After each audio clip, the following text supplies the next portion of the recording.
skrifgedeelte is vanuit Psalm 63. So as julle wil, kan julle daarin blaai, andersins kyk maar net op die skerm. Psalm 63.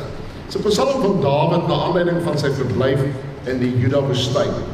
Ek soek U, o God, my God, ek dors na U, ek smag na U, soos in 'n dor en droë land, 'n land sonder water. Ek wil by U in die heiligdom wees, om daar U mag en grootheid te ondervind. Troue liefde is meer werd as die lewe. Daarom sal ek U prys. Ek sal U my lewe lank loof, my hande ophef om U naam te prys, soos elke keer wanneer ek U goeie gawes geniet, sal ek U altyd roem met jubelende mond. As ek aan U dink, op my bed, oor die pyns in die nag, dan weet ek, U is vir my 'n hulp, en dan juig ek oor die beskerming onder die vleuels. Ek bly altyd naby U, U hand ondersteun my. Maar hierdie mense wat my ondergang soek, mag hulle wegsink in die dieptes van die aarde, mag hulle aan die swaard oorgegee word en aas vir die jakkalse word. Laat die koning hom in God verbly. Laat elkeen wat hom op God verlaat, hom prys. Die mond van die valse mens word toegestop. Tot sover lees ons saam. Die Engels het 'n woord wat ons in Afrikaans net so oorgeneem het. En baie keer hoor ek dat mense dit sê, en ek gebruik dit sekerlik self ook. Moenie in my sake interfereer nie. Het julle dit onlangs vir iemand gesê of gedink? Moenie met my interfereer nie. Los my. Laat ek doen wat ek wil doen. Dis my keuse. Dis my reg. Moenie interfereer nie. Interfereer kom van, interessant genoeg, sover die bietjie navorsing wat ek kon doen, het ek agtergekom, dit het te doen daarmee om to punch a hole, om te slaan, om 'n verandering te bring deur in te gryp. So intervene. Dieselfde tipe van gedagte, to intervene. Kom, vertel julle 'n storie van to intervene. So ek lees 'n boek van wat geskryf is deur Charles Party en Andrew Purvis. Ek het die voorreg gehad om vir Andrew Purvis te leer ken baie jare terug. Hy was professor in Chicago. Toe hy een keer 'n lesing aangebied wat ek bygewoon het in die Oos-Kaap. Hy sê toe hy eendag het hy by sy ma verbygestap. Sy het in die leunstoel gesit en hy het alles in sy guns gehad.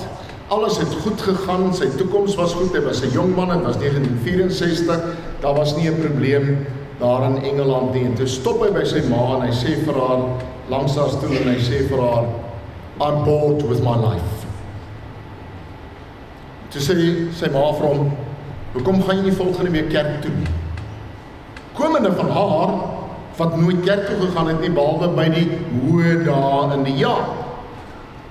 So gesê, so gemaak, hy sê, hy weet nie hoe dit gebeur het nie, maar hy het nie veel daaroor gedink nie, maar hy is toe kerk toe.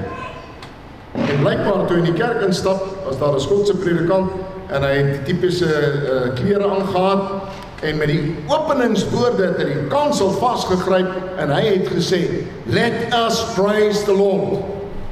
Is inderdaad 'n geweldige transformasie in hom plaasgevind. Want God het ingegryp in sy lewe. Hy het geïnterveer in sy lewe. In Dawid, en so kan ek deur die hele Bybel gaan, dan Party skryf hoe God in sy lewe ingegryp het. Hy sê dit was 'n verstommende ding. Hy sê daar gesit in die kerk, en daar was ervaring wat hy gehad het, en hy besef, maar hy word geroep om 'n predikant te word. Hy sê toe by homself, hy verbind hom daartoe. Hy sê toe hy opkyk, daar in die hoek, is daar 'n gesig in klere. Hy sê, hy het nog nooit so iets beleef nie. Daar's 'n gesig in klere, 'n glimlaggende gesig. Hy sê, maar hy weet, dis die Here Jesus se gesig. Hy sê, ek verstaan dit nie. Dat vir hom glimlag en hy hoor in sy gemoed die woorde, ek is bly, ek is tevrede, en ek sal jou nooit verlaat. Nou ek gee dit as 'n agtergrond, want almal van julle wat hier sit, God het in jou lewe op 'n dag geïnterveneer, ingegryp. He punched a hole and he made a difference. Hy het jou tot stilstand gebring. Daarom praat ons van bekering as 'n omdraai, 'n tot stilstand kom en jy draai om. Eintlik die regte betekenis daarvan is jy gaan terug van waar dit verkeerd begin loop het en jy begin oor. God begin nuut met mense. Elke mens het 'n ervaring. Elke mens het 'n unieke ervaring. Party mense se ervaring het bittermin te doen met die voorbeelde wat ek nou gestel het. En die voorbeelde is juist, die een was 'n baie low-key om te sê, die ander een was 'n buitengewone ervaring. Maar elkeen van julle is deur God in sy wysheid aangeraak en besoek. The encounter with God.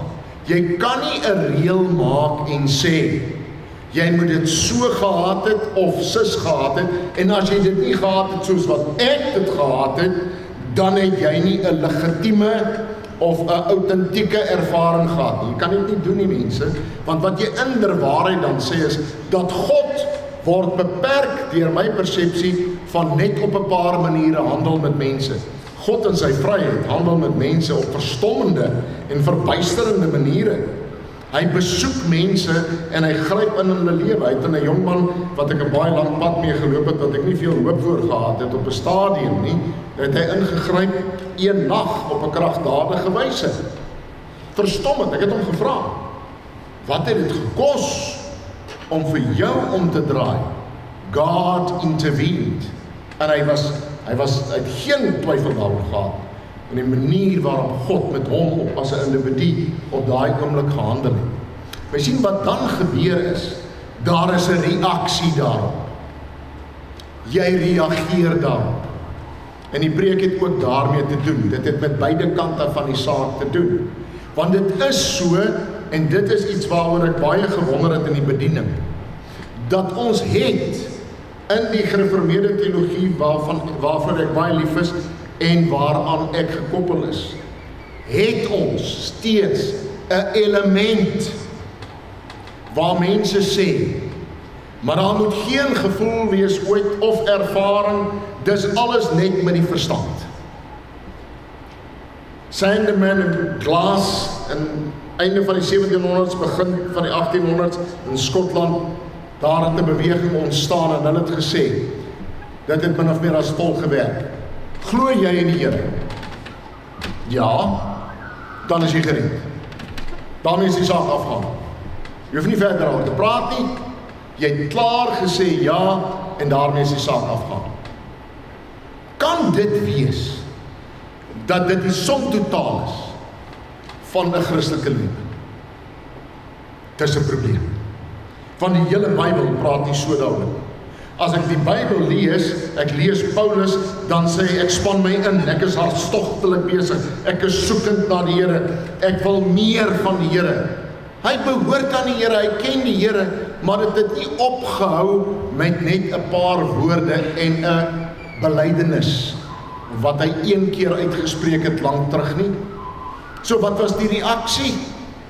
Die reaksie het niks tot gevolg gehad nie.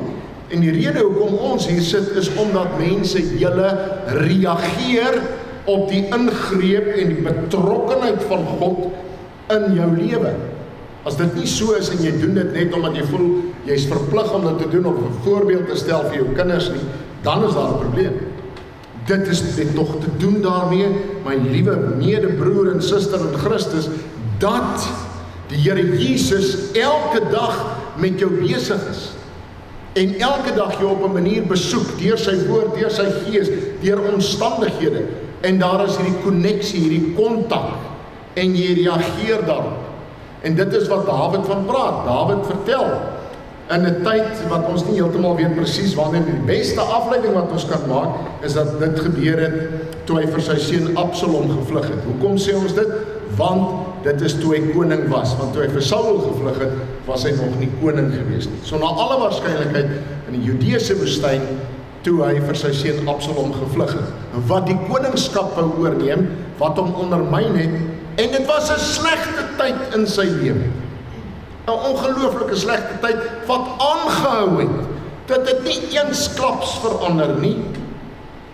So as ons in 'n slegte tyd is, en ons wil hê dit moet eensklaps verander, ons wil hê dit moet momenteel weer herstel, jy en ek weet al teen die tyd, dat dit gebeur nie so nie. Die Here vat jou op 'n pad.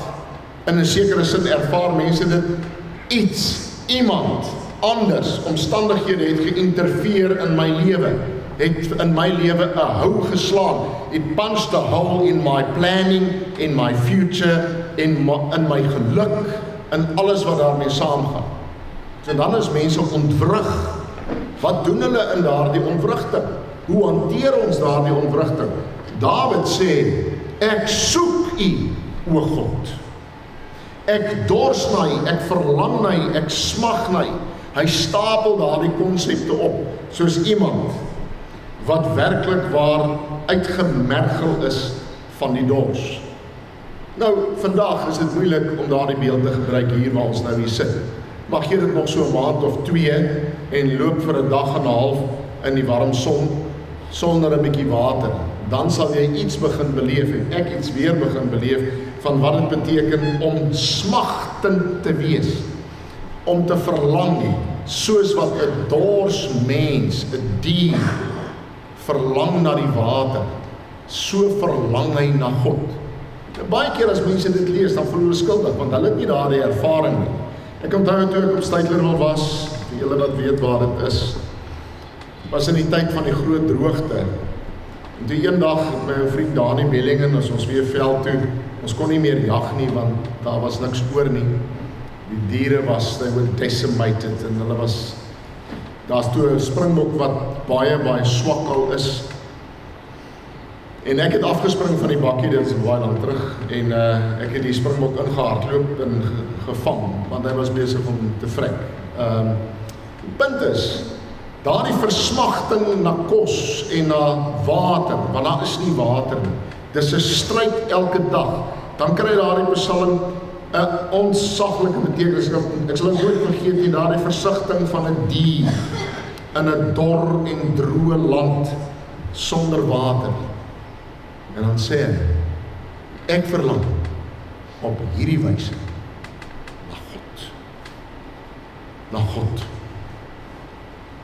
God wat ingegryp het in my lewe, is vir my allerbelangrik, is die mees belangrik.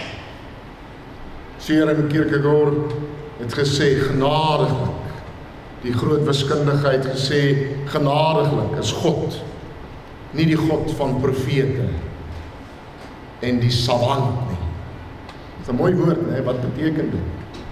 Die hooggeleerde kenner en mens nie. Maar God is die God van Abraham en Isak en Jakob. Hy is die God van jou en van my. Hy is die God wat met jou en my moeite doen, wat jy ontmoet in daardie omstandighede waarin jy jou bevind. Wat is jou reaksie daar? Draai ek weg van hom? Draai ek my gesig weg, wil ek niks met hom te doen hê? Of het ek die diepe verlange om by hom te wees, om deur hom opgetel te word? Ek wil by U in die heiligdom wees. Wat hy daarmee sê, as ek daar in die tempel was, dan het ek die mag en die grootheid gesien. Waarvan het hulle gepraat? Hoe het hulle gedink oor dit? Daar in die tempel in Jerusalem, as hulle daaroor nagedink het, maar die tempel het mos nie bestaan in Dawid se tyd nie, nee. Wie die tempel gebou? Salomo. Dawid wou die tempel bou, maar die Here het gesê, nee, Salomo. Maar daar was 'n tent van ontmoeting, en daar was 'n tabernakel, en daar was, maar die ark was altyd die sentrale kenmerk, punt van die Here se teenwoordigheid in sy groot glorie, die kaboot, sy mag, daar, die ark, die simbool van die teenwoordigheid van die Here. So wanneer Dawid dink aan daardie byeenkoms, dat daardie by mekaar kom plek, dan dink hy in terme van, daar is on display die Here se grootheid, sy heiligheid. Dit sien ek, daarvan is ek bewus as ek daar is. Mense,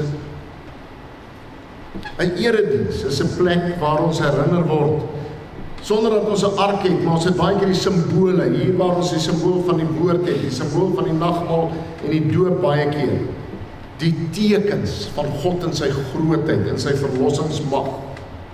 Dan dink hy dink daaroor na wanneer hy in die diepste nood is. En hy sê, die troue liefde is meer werd as die lewe.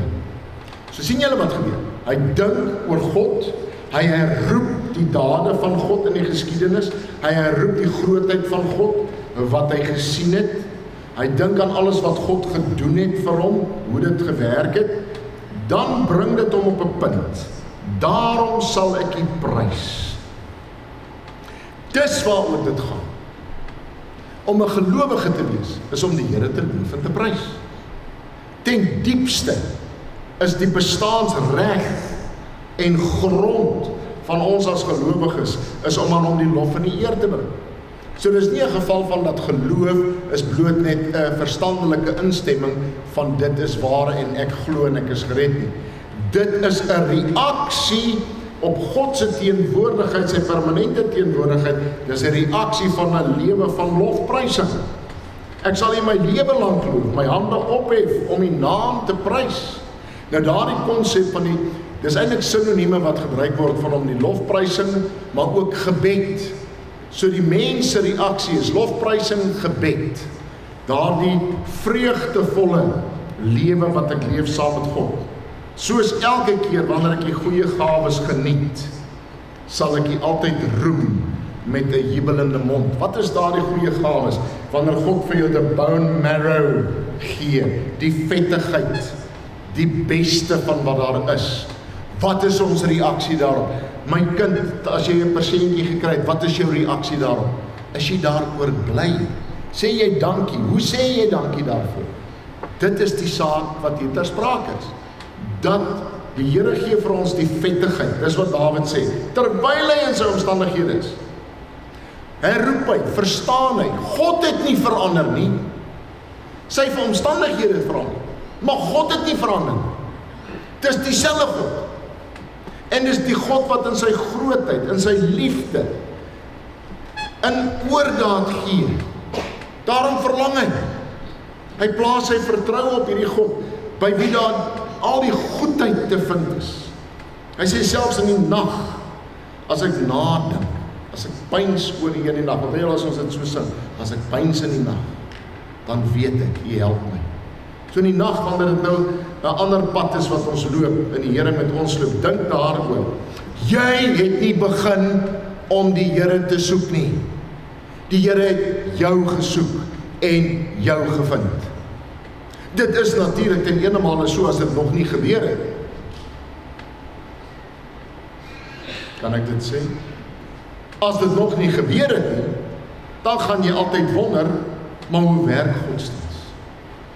Maar wanneer jy ontdek het, dat het God is wat jou gered het, dat God is wat jou opgetel het, God wat jou kom haal het daar waar jy was, dan verander die prentjie in totaliteit. As jy die goedheid van God alreeds gesien, beleef het, ontdek het in sy woord, dan leef ons 'n lewe van vreugdevolle dankbaarheid. Dan kan ek in die nag lê en sê, U is vir my 'n hulp. Ek juig oor die beskerming. Kom ek staan vir 'n oomblik daarby stil. Die kern van die preek het te doen met hoe God is. Hy's 'n hulp in tyd van nood. Hy's 'n beskerming. Ek is die een wat maar afhanklik is. Ek moet my elke keer na hom toe draai. Maar die teks sê, genadiglik is hy getrou aan dit wie hy is. Hy sal nie ophou. Die troue liefde is meer werd as die lewe. Die troue liefde van God kan nie verander nie. Waar sien ons die beste? In Jesus Christus. As jy kyk na die kruis is 'n simbool. Ek het 'n stukkie geskryf vir die nuusbrief. Ek wil tog vir julle sê, gaan lees dit, want ek dink, daar's ietsie te leer daai. Die kruis is 'n ikoon. Ons praat baie van ikone. So wat is 'n ikoon? as ek op die rekenaarskerm druk, dan vat dit my na 'n spesifieke blad. Is ek reg? God maak mense as ikone in 'n sin, want ons vertoon sy beeld in die wêreld. Die stukkie het ek geskryf as mense op jou en my druk, dan moet hulle God op 'n manier kan raak sien. So wat die realiteit van dit is, wanneer ons dink aan die kruis as 'n ikoon, waarvoor staan dit? As ek op die kruis druk, of ek is na die kruis kyk, wat gebeur? Wat sien ek? Wat se blad maak oop op die rekenaar? Liefde, trou, Sharon, sien Sharon en Harry het onttrek, sterkte. Liefde, trou. Dit is die simbool van God. Jesus Christus kom na die wêreld. So as jy wil wonder oor het God my werklik lief, dan kyk ek na die kruis. En wat sien ek in die kruis? Ek sien Jesus Christus, die liefde van God waarmee hy Jesus na die wêreld stuur. Ek sien sy trou waar hy hang aan die kruis om vir my die verlossing te bewerkstellig. So wanneer ek twyfel, dan in 'n sekere sin gaan ek na die kruis. Kierkegaard het gesê, die kruis, alleen die kruis. Dis al waarin ek kan vashou. Want daar is die troue liefde van God. Nie net sigbaar nie, maar daar is dit vasgelê vir altyd. Niemand kan dit van my wegneem nie. Maar dan is daar natuurlik mense wat in opstand is. Wat se reaksie teenoorgesteld is van die wat met dankbare vreugde hom dien en prys. Wie is hulle? Dis die teestanders. Die hartseer is by geleentheid kan ek en jy ook 'n vorm van 'n teestander wees. In plaas daarvan om met vreugdevolle blydskap om te eer en te dien en te dank, kan ons ook sê, moenie interfereer nie. Los my uit dat ek my lewe leef soos wat ek lus het. Ek hou van dit. Nou ons sê, dit gaan oor sonde, om teen die wil van God in te gaan. Dan sê mense, los my. Wil jy God met jou uitlos? As jy verkeerd doen? Is dit wat jy wil hê? Is dit wat ek wil hê? Hierdie mense, sê Dawid, wat my ondergang soek, Absalom en die ander wat my ondergang soek, mag hulle wegsing in die dieptes van die aarde. Nou wat het gebeur? Later van tyd, heel wat later, het daar 'n groot veldslag plaasgevind. En die hele weermag, as dit in Absalom se tyd was, is vernietig, is uitgewis, en Joab het vir Absalom deurboor. Onthou julle die geskiedenis. So dit het op die ou end het dit so uitgewerk. Dawid het sy vertroue in die Here gestel. En die mense wat sy ondergang gesoek het, hulle het weggesing in die dieptes, in die Sheol, want dit is die hele saak van die onderaardse diepte, in die doderyk. Dan eindig hy deur te sê, laat die koning hom in God verbly. Laat elkeen wat hom op God verlaat, hom prys. Dis waar ons vandag is. As God opnuut in hierdie oggend, in hierdie preek, met hierdie teks, in jou lewe ingegryp het, geïntervene het, jou gestop het, jou tot stilstand gebring het, laat dit dan 'n geleentheid wees waar jy die Here prys daarvoor, dat jy hom op God verlaat. Jy kan ook vir jouself wys maak, soos talle ander mense, en ek gaan 2 voorbeelde noem, 3 voorbeelde. Die eerste is Sigmund Freud. Sigmund Freud het gesê, ons projekteer ons vrese en ons angste. Projekteer ons op die skepping, ons projekteer dit, en ons skep 'n God, wat al hierdie dinge vir ons aanspreek. Ja, ek het daarom ook so 'n klein bietjie sielkunde gedoen, Madeleine, onthou jy ook sielkunde 1 gedoen, en 2, en so voort. Freud word nie deur almal erken nie, behalwe op Facebook sien. Almal gebruik daardie inligting. Friedrich Schleiermacher het daaroor baie geskryf. Hy het gesê, godsdienst het te doen met die afhanklikheid. Dis 'n van onder na bo godsdienst. So, ek bedryf godsdienst, wanneer ek my eie afhanklikheid besef, dan klim ek as ware op na God toe. Immanuel Kant het gepraat oor dat God se etiese waarhede is ingebed in die skepping. En daarom is daar in elke mens 'n sin vir moraliteit en reg en verkeerd. Al daardie konsepte en idees het daarmee te doen, dat op 'n manier kyk ek van onderaf op boontoe. Maar die teks sê, dit is God wat ingryp. Dit is God wat homself geopenbaar het. En ek reageer. Jy reageer. Hoe reageer ons? Kom ons prys die Here. Kom ons loof en kom ons prys die Here. En dan wil ek vra dat julle wat vir ons gaan voorgaan in sang, dat julle presies dit nou gaan doen. Dat ons saam die Here loof en prys.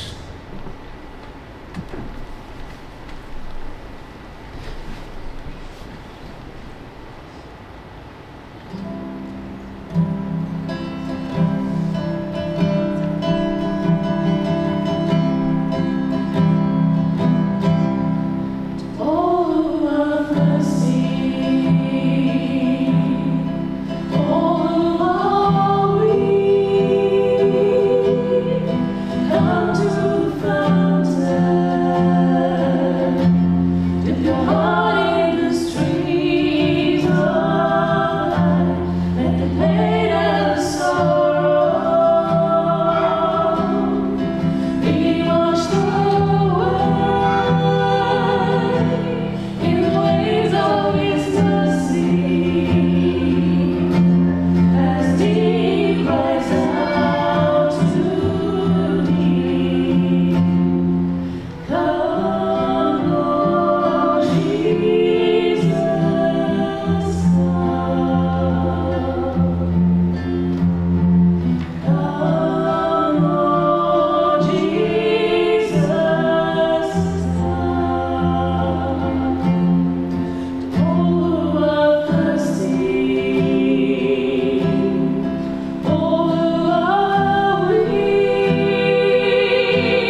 Dink julle nie dit sal 'n wonderlike geleentheid wees as 'n mens een keer 'n kamp hou en dan vertel ons elkeen van die dag toe God in my lewe geïnterveer het. Dan kry ons elkeen sy getuienis. En dan die volgende kan ons sê, en wat was jou reaksie daarop?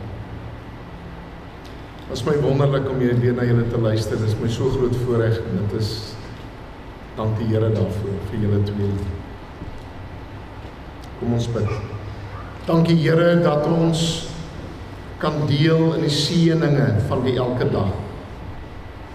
Here, Dawid het baie seëninge beleef, maar U het hom nie met rus gelaat nie.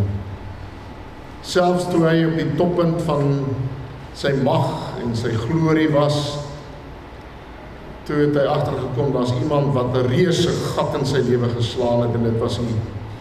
Want U het hom nie laat verbykom met dit wat hy aangevang het nie. Sy reaksie was nie reg nie. En daarom, Here, wanneer ons in U goedheid leef en uit en van U goedheid leef, dan is die gepaste reaksie om aan U die lof en die eer te bring. Here, wanneer ons in die nood is en in die woestyntyd van die lewe is. Here, ek dink aan Thomas Merton, wat so bekend is as 'n monk, so baie boeke geskryf het. Hulle sê dat hy daar die ontmoeting gehad in 'n hotelkamer in Rome. Here, ons wat in die noute is, dat U ook daar vir ons sal ontmoet. Want selfs die noute word verslind deur U liefde. Selfs daar waar die goddelose oënskynlik heers, daar is U, die verterende vuur wat die teenstanders verslind. Dan is die gepaste reaksie om ook in die noute aan U die eer te bring. Dan is dit 'n vorm van 'n gebed wat ek pleit. Ek strek my hande uit in lofprysing, maar 'n biddende lofprysing. Ek eer U vir wie U is, en terselfdertyd pleit ek, Here, verander tog die omstandighede in die lot. Here, dit is autentiek, eg geloofslewe. Daarom bid ek vir elkeen wat hier is vandag, dat hulle sal opnuut gaan nadink oor wat was, wat gebeur het, en wat was die reaksie, en waar is ek nou, en waarheen is ek nou op pad? Waarheen? En is ek van plan om die Here toe te laat, om in te gryp, of is ek besig met 'n eierdans, om van hom af weg te kom?